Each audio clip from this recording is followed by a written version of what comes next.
5 ऐसे शक्तिशाली गुरु जिनके शिष्यों ने देवताओं तक को भयभीत कर दिया था।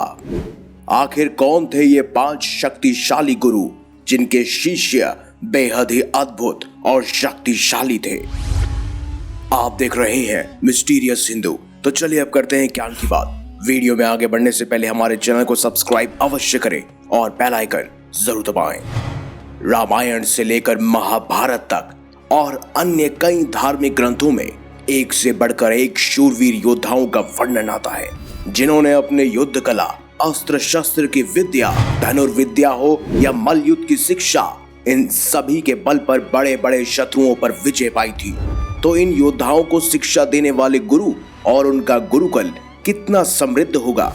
इसीलिए मिस्टीरियस हिंदू आज लेके आया है 5 शक्तिशाली गुरुओं का वर्णन। तो आखिर कौन थे ये 5 शक्तिशाली गुरु? 5वें स्थान पर है गुरु द्रोणाचार्य। गुरु द्रोणाचार्य महर्षि भारद्वाज के पुत्र थे तथा देवताओं के गुरु बृहस्पति जी के अवतार थे। भारद्वाज ऋषि के आश्रम में उन्होंने संपूर्ण वेदों का अध्ययन किया। गुरुदेव परशुराम जी, महर्षि अग्निवेश, महर्षि अगस्त्य तथा स्वयं नारायण से हर प्रकार की शिक्षा और अस्त्र शस्त्र प्राप्त किए। भीष्म पितामह ने ही प्रथम गुरु द्रोणाचार्य को अपने कुरुवंशी पौत्रों को शिष्य रूप में समर्पित किया था। जब गुरु द्रोणाचार्य पांडवों तथा कौरवों को अन्य प्रकार के दिव्य और मानव अस्त्रों शस्त्रों की शिक्षा देने लगे, उस समय दूसरे राजकुमार भी अस्त्र शस्त्र विद्या की शिक्षा लेने के लिए आचार्य द्रोण के पास आने लगे। ऋषि वाशी क्षत्रिय, अंशा कंशी क्षत्रिय, वहीं अन्य देशों के राजकुमार, वहीं राधा नंदन कर्ण भी गुरु द्रोणाचार्य के पास अस्त्र शस्त्र की शिक्षा लेने के लिए आए थे। हालांकि गुरु द्रोणाचार्य पर पक्षपाती होने का दोष भी लगता रहता है। स्वयं भीष्म पितामह से उन्होंने ये प्रण किया था कि वो कुरुवंशी पौत्रों के अलावा किसी को भी शिक्षा प्रदान नहीं करेंगे। ऐसे में उन्होंने एकलव्य को भी शिक्षा नहीं दी थी और बदले में उसका अंगूठा भी मांग लिया था। हालांकि उन्होंने परिस्थिति को भांपते हुए ये कदम उठाया था। लेकिन गुरु द्रोणाचार्य के कई सारे शिष्य बहुत ही शक्तिशाली थे और उनमें से एक थे महान धनुधारी अर्जुन। सभी पांडव और पूरा का पूरा कौरव वंश उन्हीं के शिष्य थे। यहाँ तक कि उनके परम मित्र द्रुपद के पुत्र धृष्टद्युम्न भी उनके ही शिष्य थे और आगे चलकर धृष्टद्युम्न ने ही स्वयं गुरु द्रोणाचार्य का वध किया था। चौथे स्थान पर है गुरु शुक्राचार्य। गुरु शुक्राचार्य कई सारे महापुराणों में वर्णित हैं और इनका जिक्र अलग अलग ग्रंथों में भी मिलता है। कहते हैं शुक्राचार्य स्वयं दैत्यों के गुरु थे। वे असुर राज बलि के भी गुरु थे। उन्हें संजीवनी विद्या का ज्ञान प्राप्त था, जो देवताओं के गुरु बृहस्पति जी को भी नहीं था।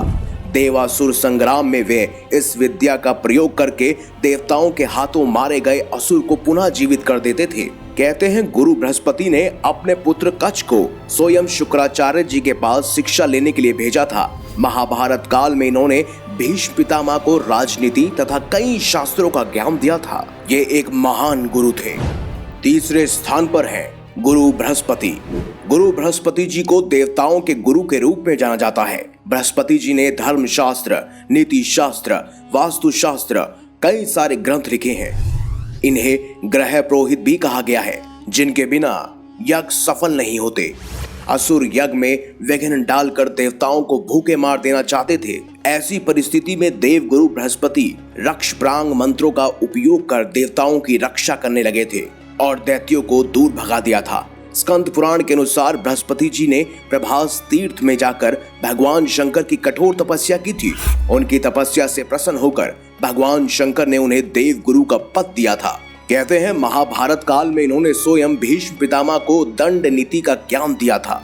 ये एक महान गुरु थे। चौथे स्थान पर है महर्षि विश्वामित्र।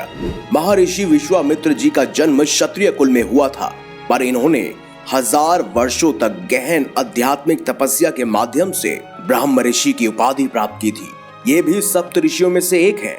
महामुनि विश्वामित्र जी स्वयं ही राजा दशरथ से मांगकर श्री राम और लक्ष्मण जी को लेकर गए थे। स्वयं विश्वामित्र जी ने इस ब्रह्मांड में उपस्थित एक एक अस्त्र शस्त्र का ज्ञान स्वयं भगवान श्री राम को दिया था। कहते हैं विश्वामित्र जी ने भगवान श्री राम और लक्ष्मण जी को बाला तथा अति बाला विद्या सिखाई थी।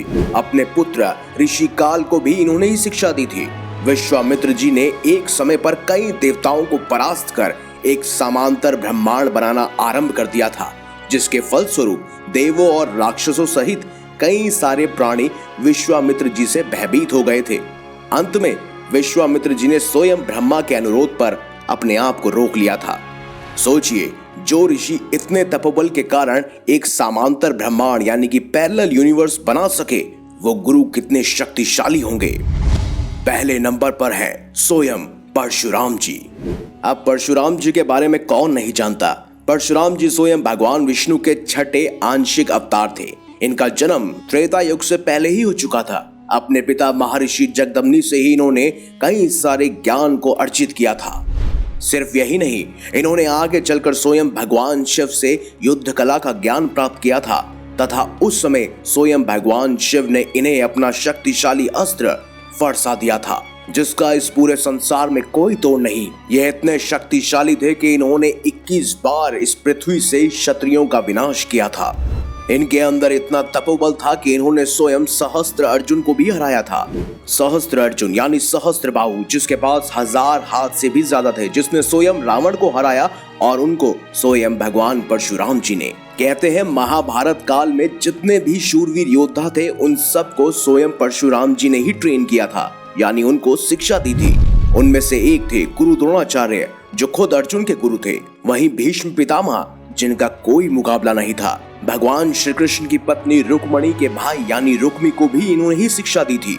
वहीं एक महान धनुर्धारी यानी स्वयं सूर्य पुत्र कर्ण, जिनको इन्होंने ही ज्ञान अर्जित किया था। ये तो है सिर्फ महाभारत काल की बात, लेकिन हमारे पुराणों में भी ये वर्णन है कि आने वाला भगवान विष्णु का 10वां अवतार यानी कल्कि अवतार को स्वयं युद्ध अस्त्र शस्त्र की शिक्षा कोई और नहीं बल्कि परशुराम जी ही देंगे। और वो आज भी एक चिरंजीवी के रूप में इस धरती पर मौजूद है। आप हमें कमेंट बॉक्स में जरूर बताइएगा कि आपको इनमें सबसे बेहतर गुरु कौन लगा। तो यही थे वो 5 शक्तिशाली गुरु, जिनका बल कुछ इतना ज्यादा था कि इनके शिष्य जिन्होंने इनसे शिक्षा प्राप्त की, वो भी एक महान योद्धा बने। अगर आपको हमारी ये खास जानकारी या वीडियो अच्छी लगी है तो इस वीडियो को लाइक करें, हमारे चैनल को सब्सक्राइब करें और ज्यादा से ज्यादा शेयर भी करें। मिलेंगे अगली बार एक नई खास वीडियो के साथ। तब तक के लिए देखते रहिए संपूर्ण ज्ञान का केंद्र बिंदु मिस्टीरियस हिंदू।